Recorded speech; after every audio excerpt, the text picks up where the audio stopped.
Salut à tous, j'espère que vous allez bien. Donc, petite vidéo mise à jour crypto et forex. Bien sûr, je vous mettrai le timecode en bas de la vidéo si vous voulez passer d'une partie à une autre. Et on attaque avec le Bitcoin. Mais juste avant, j'aimerais répondre à une question qu'on m'a posée dans la précédente vidéo. Donc, c'est par rapport aux news. Personne m'a dit si on prend en compte la news, pourquoi je parle pas des news. Et la raison, c'est simple, c'est parce qu'on ne traite pas des news. Si la news est déjà sortie, c'est déjà trop tard. Le mouvement a déjà fait ce qu'il avait à faire. Le marché est déjà parti. Donc, essayer de trade une news qui est sortie, c'est trade le passé. D'accord? Et nous, notre objectif ici, c'est d'essayer d'anticiper ce qui pourrait se passer, donc le futur. Par contre, on peut utiliser le momentum que va procurer une future news pour trade une structure, toujours. Donc, si on a une structure qui annonce de l'achat, d'accord? On a une belle pattern qui annonce de l'achat, ben, et on sait que dans 2-3 heures ou dans 2 jours, peu importe, il y a une news qui arrive, une news majeure. On va profiter de cette pattern pour chercher des points d'entrée parce que on sait que cette news, il y a de bonnes chances, elle va donc du coup provoquer la direction qu'on recherche, donner le momentum qu'on recherche ou l'invalider. D'accord? Mais bien sûr, on traite les probabilités.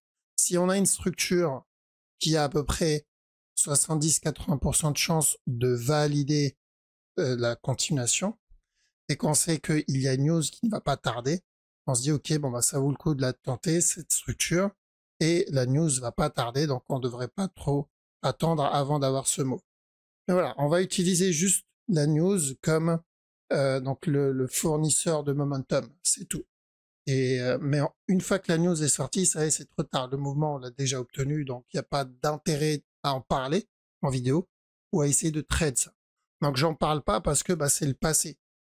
D'accord. Donc vous parlez de la raison pourquoi on a eu ce drop, ce qui est probablement avec ce qui se passe avec l'Iran actuellement. Bah, ça n'a pas vraiment d'importance. Le mouvement est déjà passé. D'accord. Donc je me concentre sur la structure en cours. Ça c'est plus important. Et donc ça, c'est par rapport aux news. J'espère avoir répondu à ta question. Donc sinon, aussi une chose, parce qu'on me l'a demandé plusieurs fois, est-ce que tu peux faire une analyse long terme régulièrement? Bon, je vais pas faire ça tous les jours, donc je vais le faire. Je vais essayer de le faire régulièrement. Par contre, sachez que ça va être très répétitif et je vais dire tout le temps la même chose, parce que c'est long terme. Donc pour faire bouger une structure long terme, il faut des mois, d'accord? Donc pendant des mois, vous allez me voir répéter une fois par semaine la même chose. D'accord? Mais ça concerne principalement ceux qui investissent. En gros, ce que je vais faire là, c'est pour ceux qui veulent, qui sont en mode invest et garder un œil dessus. D'accord? Donc, long terme, ce qu'on attend ici, donc je l'ai déjà dit dans la précédente vidéo, je vous ai dit faire attention là à la même chose que là. D'accord? On doit faire attention. Ça ne veut pas dire qu'on va avoir la même chose, mais rappelez-vous le forecast que j'avais fait ici. J'avais dit quoi à l'époque? Vous pouvez aller voir la vidéo, hein, regarder la date où on était là, est-ce qu'on cherchait? On cherchait de la vente. Pourquoi on cherchait de la vente? Pour un running. Minimum un running, ou une plus grande structure, mais un running à la base. Donc, ici, évidemment, on va chercher la même chose parce qu'on a le même type de structure. D'accord? Ça serait incohérent de ne pas chercher la même chose, même si on veut pas la même chose. Évidemment, on veut que le Bitcoin monte à 1 million, le Bitcoin. Mais il faut rester réaliste et le but, c'est pas d'être biaisé. C'était le sujet de la précédente vidéo. Donc, on a une structure qui est relativement identique. Du coup, on doit réagir exactement de la même manière. Ça ne veut pas dire qu'on va avoir la même chose, mais on se protège au cas où on a la même chose. D'accord? Donc, à chaque nouveau plus haut, une fois que ce top est cassé, on doit faire attention potentiellement à un drop pour minimum un running. Est-ce qu'il peut donner beaucoup plus que ça? Oui. Mais ça, on peut pas l'anticiper tant qu'on n'a pas cassé ce bas. D'accord? Donc, tant qu'on n'a pas pété le bas, je m'attends pas à plus. D'accord? Je m'attends juste à un drop pour venir valider un running. Et ça suit de toute façon la structure qu'on recherchait. On a eu un A ici, on cherchait un B, un C avant le up, un régular. Et on avait dit quoi? Je vous ai dit si par contre il vient casser le top, on va devoir faire attention à un running. Donc ça fait partie du scénario classique qu'on a vu, et donc le même que celui-là. D'accord? Donc long terme, c'est ce que j'attends. Je fais attention dans cette zone, D'accord? Donc écoutez bien ce que je vais dire. Dans cette zone, je fais très attention parce que je risque minimum un mouvement à peu près de la même amplitude que celui-là, donc un mouvement aussi agressif, en tout cas aussi grand. Mais la question, c'est est-ce qu'on va l'avoir là ou est-ce qu'on va l'avoir plus haut? D'accord? Là, c'est un peu trop tôt pour le dire. Il faut juste se protéger. Donc si on a peur de ce running, ben, on peut toujours se protéger, prendre un peu de profit, monter les stops, etc. D'accord? Mettre les stops profit, c'est toujours une bonne chose pour éviter de sortir ou en négatif pour ceux qui sont rentrés un peu plus haut, ou rester dans le trade longtemps. D'accord? Donc voilà, ce qu'on attend ici, c'est à chaque nœud plus haut, on doit faire attention à un C d'un running. Maintenant, on verra à quel moment on va avoir le C, et il faudra surveiller la petite time frame pour ça. Maintenant, concernant la petite time frame, là, on est plus sur une structure 1 heure, 4 heures.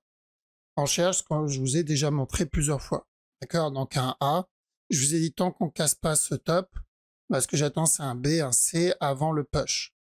Donc j'y croyais pas trop de ce drop. D'accord? Clairement, j'y croyais pas. Pour moi, il allait venir péter ce top et il allait partir sans moi parce que j'ai pas eu l'occasion d'entrer plus bas. Et merci Trump, merci les news, d'accord? Comme quoi c'est ce qui forme la structure au final. Donc j'attends qu'ils reviennent tester ce bas. Par contre, je ne vais pas rentrer dès qu'il casse le bas.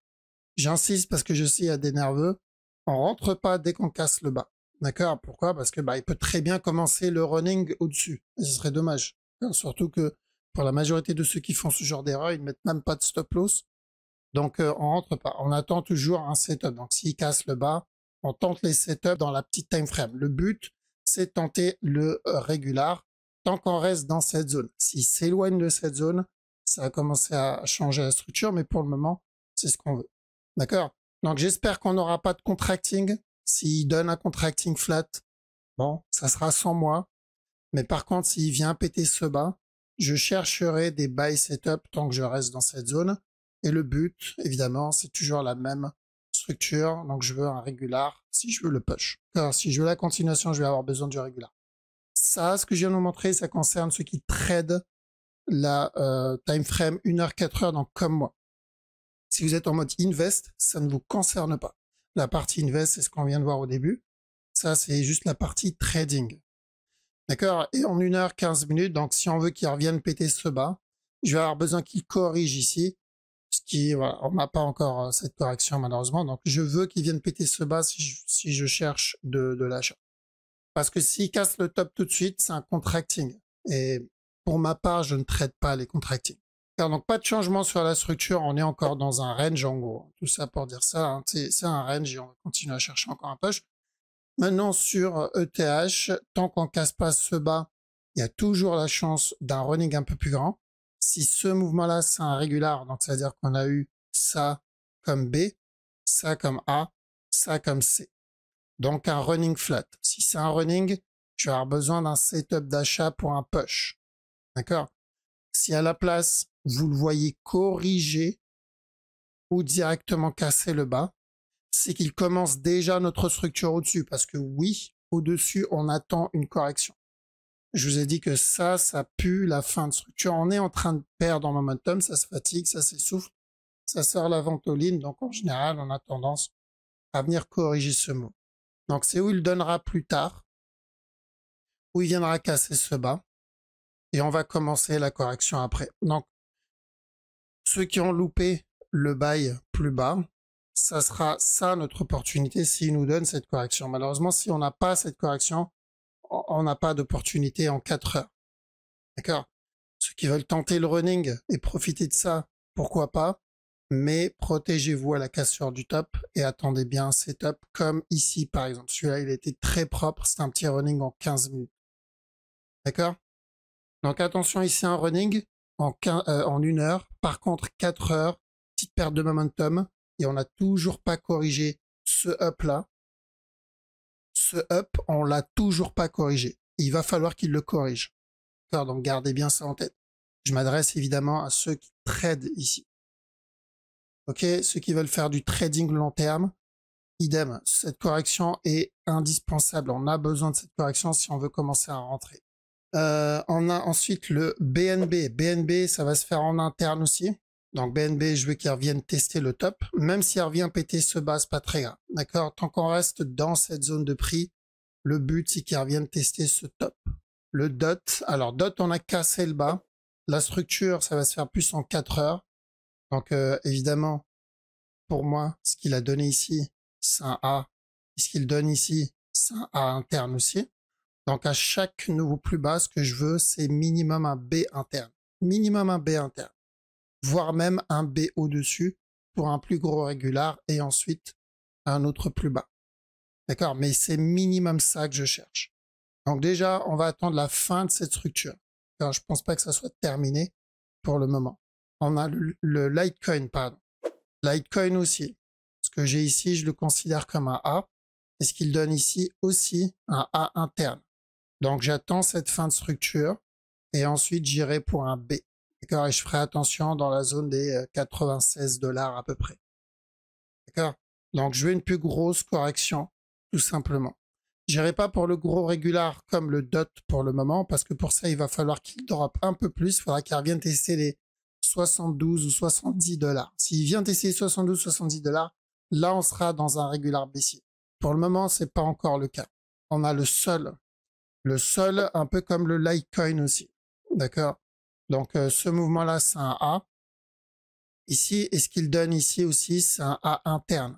Donc, à chaque nouveau plus bas, je vais chercher un B et ça va être la zone des 165, 170 $ que je vais surveiller pour la validation d'un régular.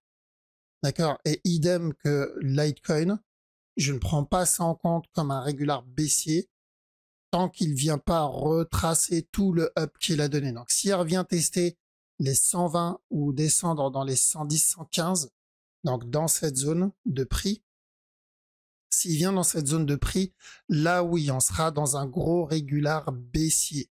D'accord? Mais pour le moment, ce n'est pas le cas. Pour moi, c'est le départ d'une structure corrective plus grande, un peu comme là, mais plus grand. Et on a le VET. Alors VET, lui, par contre, il a plutôt bien retracé. Donc pareil, ça c'est un A aussi. Ça c'est un A interne. Donc je fais attention à chaque nouveau plus bas. Par contre, là, ça va être la même analyse que le DOT. C'est où un B interne et on aura un plus gros régular, ou directement le gros revenir tester le top et la cassure du bas. D'accord? Donc lui, il est un peu plus baissier par rapport au sol et l'icon. Donc on se retrouve avec la même analyse que le DOT, sachant que en plus on n'a pas atteint notre objectif, notre dernier objectif. Le premier objectif, c'était qu'il revienne tester ce bas quand on était en haut. Ça, c'est fait. Mais le deuxième objectif, c'est ce bas-là. Il faut qu'il revienne tester le bas. Donc, on peut très bien obtenir un regular flat d'abord, d'accord, avant le drop. Donc là, c'est un peu plus correctif par rapport aux autres. Ok, et enfin, Atom. Atom, ça, on ne l'oublie pas, d'accord, pour qu'on supprime ce scénario et qu'on passe à autre chose, un scénario un peu plus haussier. Il faut qu'il corrige, comme on l'a déjà dit. Je vous ai dit, il faut qu'il corrige ici. Car s'il corrige là, ok, c'est aussi. Mais donc, il corrige pas. Ça, c'est un régular flat. Et le régular reste encore valide. Et à ce moment-là, il y a toujours une bonne probabilité qu'on revienne tester ce bas. D'accord? On avait vu un running dans la précédente vidéo. Il me semble que c'est celle de mercredi ou lundi, je sais plus. Donc, je vous ai dit de faire attention à un running ici. Si c'est un running, il viendra péter le bas directement. Bon, vu qu'il a cassé le bas directement et qu'il a validé le running, c'est que je pense qu'on peut garder ça comme structure. Maintenant, on va surveiller ce qu'il donne ici. Et tant qu'il corrige, c'est encore baissier. Il n'y a pas de structure de retournement pour le moment. Et surtout, il y a toujours le risque de ce régular. Donc, c'est un gros risque d'acheter en trade Atom pour le moment. Il n'y a même aucune raison parce qu'on n'a pas de setup. Maintenant, si c'est pour du DCA, ça reste un bon prix, même si on risque encore un autre plus bas pour le régular. On reste dans la même zone, dans la même zone d'achat. Parce que le but sur Atom, c'est de choper ça. C'est de choper ça, revenir tester les 8 ou les 9 $. Ça, c'est l'objectif. C'est minimum ça. Et ensuite, le deuxième objectif, c'est les 13 $, voire 14. Mais ça, on verra plus tard. Il faudra qu'ils viennent péter ce top pour aller chercher ce scénario. D'accord? Donc, en mode invest, la majorité des altcoins restent à peu près dans une bonne zone d'achat, à part peut-être le Litecoin. Mais le DOT, très bonne zone d'achat. On a le VET, bonne zone d'achat. Atom, bonne zone d'achat aussi. Il y en a d'autres qui sont encore plus intéressantes, comme le NIR. On en reparlera lundi. NIR est excellent aussi comme structure. Non seulement la zone d'achat, mais surtout aussi la structure. Donc là, on cumule les deux. Et moi, je préfère quand on cumule les deux. Quand on a une structure qui annonce il y a un regular flat et en plus une bonne zone, un bon prix d'achat, pas loin du lot, c'est la meilleure structure. Ok, voilà, donc on a fait le tour sur le Forex, on va sur la crypto, on va attaquer avec le Forex, donc haut de CHF, petit time frame, on va chercher évidemment un flat là-dedans. Donc attention, important qu'on reste dans cette zone de prix. Si on a des buy setup, on cherche, l'objectif c'est de revenir péter le top. Au GPY, un regular flat aussi, mais lui, il n'a pas cassé le bas encore. Donc, on a le A ici, le B, cassure du bas pour le C, et ensuite, un autre plus haut. On a haut du USD. Attention à une grosse fin de structure en cours ici, une petite perte de momentum, donc on risque un drop. Mais il peut très bien donner un running d'abord. Donc, tant qu'on n'a pas cassé le bas, faites attention à ça. Et encore un autre push. Mais à chaque nœud plus haut, on doit faire attention à un retournement. On a ensuite le CAD CHF où il nous prépare un petit régular pas trop dégueulasse, donc attention à ça. Le A, le B, C. Et on tente les buys pour revenir péter le top. Donc plutôt de l'achat sur 4 CHF, 4 GPY un peu moins intéressant, mais j'attends un running sur ce mot. D'accord, s'il donne un running flat, là ça peut être pas mal. Mais tant qu'on n'a pas le C, c'est pas vraiment la structure la plus clean. Alors ensuite CHF JPY, donc lui pareil, ça je le considère comme un running, 1, 2 et le 3 ici. Donc si je dois me donner un drop, je partirai pour le plus gros running flat et là on aura un très beau buy setup. D'accord, donc on attend un running flat sur celui-là. On a le DAX. Alors DAX, il faut surveiller qu'il ne casse pas ce bas. Tant que ce bas n'est pas cassé, toujours une chance pour un running flat et qu'il revienne péter le top. Bon, je pense qu'on va venir le péter vu l'amplitude du move.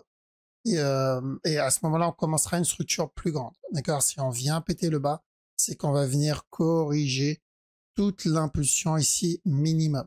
Donc, pour le moment, le bas n'est pas cassé. Fais attention au running, mais s'il vient le péter, on se prépare pour quelque chose de plus grand. On a le DXY, running aussi, que ça soit interne ou que ça soit le gros. Donc interne, c'est lié à celui-là et le gros, c'est lié à celui-là. Tant qu'on n'a pas cassé ce top, faire attention à un running flat. Il y a encore de la vente du coup. Donc Nasdaq, un running aussi, mais ça va se faire plus en interne. Donc faire attention. Alors celui-là, je crois, il a cassé le bas ou pas. Donc tant qu'on n'a pas cassé ce bas, il y a déjà celui-là en interne. Et ensuite, il y a le plus gros. D'accord? Il y a ce running là. Donc il peut le donner après ou tout de suite, peu importe. Donc tant qu'on n'a pas pété ce bas, on fait attention à un running flat sur le Nasdaq. On peut avoir encore un push. Par contre, on commence à avoir une petite perte de momentum sur ce move, donc on risque un retournement en 4 heures. Euro Oud, ok, donc le top est cassé, mais moi ce qui m'intéresse c'est le plus gros B, donc ça pour moi c'est un A. J'attends la fin du B, donc dans cette zone il faudra faire très attention, parce qu'après ça on ira chercher le C. En interne, j'ai pas grand chose, il y a peut-être des mouvements évidemment 15 minutes, si on descend suffisamment bas on trouvera toujours quelque chose à trade, comme là. Mais ça ne nous intéresse pas. Le marché va fermer dans pas longtemps, qu'à ce soir.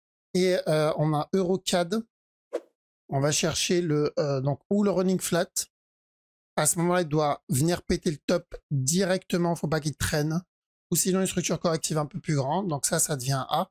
Ça devient B. On viendra donner un C. Mais ça ne changera pas la direction. L'objectif, c'est de revenir péter le top. Donc si elle revient péter ce bas-là, on ira juste pour un régulier. Mais tant qu'on n'a pas pété le bas, le running reste encore valable. Euro, yen, pas grand chose en 1 heure sur ce move. Et tant que j'ai pas de running ici, je préfère le laisser faire ce qu'il a à faire. Donc tant que j'ai pas un C ici, c'est pas intéressant à trade. Ça, comme genre de structure, c'est rester loin de ça. D'accord? On a besoin de quelque chose de plus propre. Encore en interne, on peut avoir des setups, mais il faut vraiment faire attention sur ce genre de move.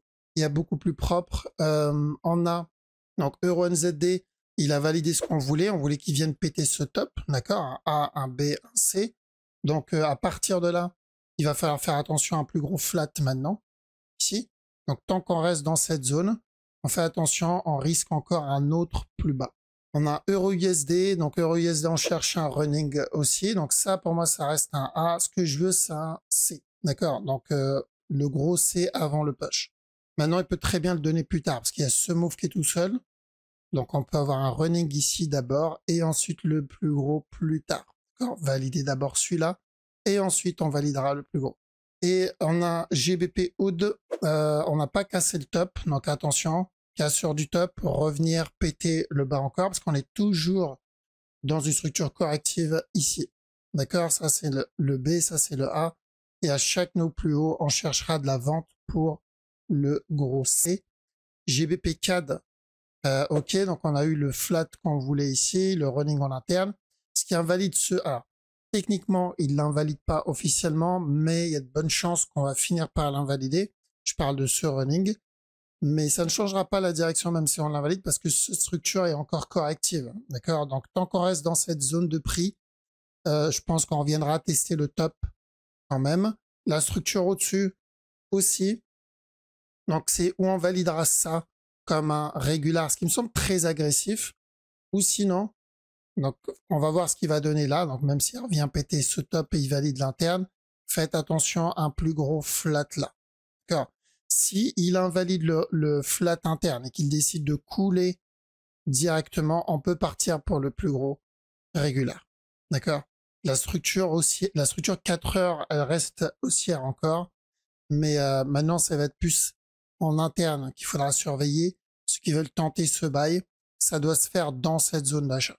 S'il s'éloigne, c'est qu'il prépare le plus gros move directement. On a GBP JPY. Alors, le but du GBP JPY, c'est qu'il revienne tester stop avant le drop. D'accord? Mais bon, il y a encore de la marge. Et en 1 heure, je pense pas qu'on ait quelque chose de propre. Ouais, j'attends toujours la fin de ce range. Donc attention. On peut traîner ici un petit moment avant de venir péter le top. Voire même obtenir un running.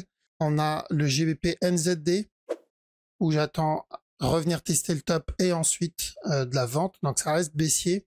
GBP USD, lui il a déjà validé le running, donc ça c'est ce qu'on cherchait en interne, donc ça c'est bon, c'est fait. Maintenant on reste à l'écart, si on est dedans, bon bah il faut prendre juste les TP et on patiente, sinon il n'y a pas grand chose. On n'a toujours pas obtenu le running au-dessus, celui-là, toujours pas eu. Donc à chaque nœud plus haut, je veux ce drop. Une fois le drop validé, là on pourra commencer à chercher le buy. Donc à chaque nœud plus haut, si on le voit revenir péter des plus bas et donner des sell setup, on pourra partir pour le running. Mais le running, on l'a pas obtenu encore. Donc faites attention au retournement. NZD, USD, donc le top est cassé, lui c'est bon. Et en interne, faites attention, on risque encore un autre plus haut. Donc on reste ici. Revenir péter le top pour un simple régular. Le A, le B, le C. Cassure du top. Donc plutôt haussier en 1 heure. NZD CHF. Plutôt aussi en 4 heures ici pour un regular flat, d'accord? On a eu le A, B, C maintenant, on a validé ça en cassant ce bas. Donc si j'ai des buy setup, je tente pour revenir péter le top. L'idée c'est juste revenir corriger la structure qu'il a donnée en 4 heures, cette impulsion. Là on attend la fin de la correction pour revenir tester le top. On a NZD JPY, on va chercher un running flat ici. Donc un A, un B, un C, et tant qu'on ne casse pas ce bas, on part pour encore un autre plus haut pour la validation de ce running. USD CAD. Alors USD CAD c'est encore baissé, mais on commence à finir une structure 4 heures, voire peut-être un peu plus. Donc je pense que dans les prochaines semaines, on risque d'avoir un petit retournement temporaire. Mais pour le moment, attention à running. Et tant qu'on n'a pas cassé ce top, on risque encore un autre plus bas. D'accord? Donc une structure de continuation là-dedans. USD JPY, je pense qu'on reviendra péter ce bas-là, mais l'idéal c'est qu'il donne un flat propre. D'accord? Donc on va venir tester ce top, ça serait encore mieux avant de venir péter ce bas. S'il casse le bas tout de suite, Comme ça, on fera attention à running plus tard et revenir péter le bas une deuxième fois. Donc plutôt baissier pour le moment. US Oil, alors US Oil a explosé, donc on cherchait de l'achat ici pour un regular flat à la base. L'objectif, c'était juste qu'ils reviennent tester ce top parce qu'il y avait le risque d'un regular. Bon, vu comment il s'est éloigné maintenant, on invalide le regular. Donc ceux qui ont pris ce buy, bon bah bien joué si vous êtes encore dedans. Et il est parti pour la grosse structure directement. Je rappelle cette impulsion. D'accord? Donc je vous ai dit, faire attention à ça, à chaque nouveau plus bas, on fera attention à ça. Et tant qu'on reste en dessous de ce bas, le running reste toujours bon. Et surtout, si on s'éloigne pas trop de cette zone. Donc, un A, un B, un C, et encore un autre plus bas. Ça, c'est pour la grosse time frame. En tout cas, la structure daily, voire peut-être un peu plus. Le running est toujours valable. Et si c'est un running, il ne cassera pas stop pour revenir péter le bas. Une fois le running validé, là, on pourra partir sur la structure au-dessus. Et la structure au-dessus, c'est quoi? C'est de monter un peu plus, revenir tester la zone donc des $100 à peu près. D'accord? Donc, s'il invalide le running, il viendra tester les $100 tout de suite. Sinon, on aura d'abord le running, ça sera beaucoup mieux, avant de tester ça. Le but, c'est de donner un plus gros flat. D'accord? Une fois le flat validé, là, on ira pour le gros push. Je rappelle, nous, on a commencé à chercher de l'achat dans cette zone pour la correction, tout simplement. D'accord? Donc ça, c'est une structure qu'on surveille depuis 2020 à peu près, 2019, ouais, 2020. On a ensuite le silver. Donc silver aussi, on a validé les structures qu'on voulait dedans. On voulait de l'achat pour ce régular, revenir péter le top, donc ça c'est validé. On voulait de l'achat ici pour la structure 1 heure, validé, et celui-là pour la structure 15 minutes, validé. Donc on a eu pas mal de setup pour venir valider tout ça. Maintenant, dans cette time frame, j'imaginais bien qu'il n'y a pas grand-chose à faire. Ceux qui tradent en petit time frame, pourquoi pas? Je pense qu'on aura encore un autre push pour venir péter le top, voire même retester le bas avant de venir péter le top, mais c'est tout, il n'y a pas grand-chose à part des trades 15 minutes. On a ensuite le gold. Gold aussi, on voulait qu'il revienne casser ce top, que ça soit directement ou après avoir validé un running. C'était plutôt haussier comme move. Donc là, il valide un running flat, continuation. Donc ce qu'on veut, c'est qu'il revienne péter ce bas. Même s'il se passe quelque chose, je ne sais quoi, qui fait que le gold revient tester ce bas avant, ça reste aussi. D'accord? Ça restera. Prenez ça comme une opportunité. Bon, je pense pas qu'on va faire ça. Je pense qu'on valide ça comme un régular, donc de base, et il va venir doucement casser ce top-là. Mais au cas où, s'il donne l'autre scénario, pas de panique, prenez ça comme une opportunité pour rentrer dedans parce que ça sera toujours un régular. Ok? Voilà. Donc on a fait le tour. En tout cas, merci les amis d'avoir regardé la vidéo jusqu'au bout. Si vous l'avez fait, n'hésitez pas. Si vous avez des suggestions crypto, laissez ça en commentaire. Donc le prochain qu'on va voir, c'est le NIR, comme je vous ai dit. Mais on en fera d'autres. Donc merci pour le soutien, merci de lâcher le petit like et le commentaire, ça fait vraiment plaisir. Passez un très bon week-end, je vous dis à la prochaine, ciao.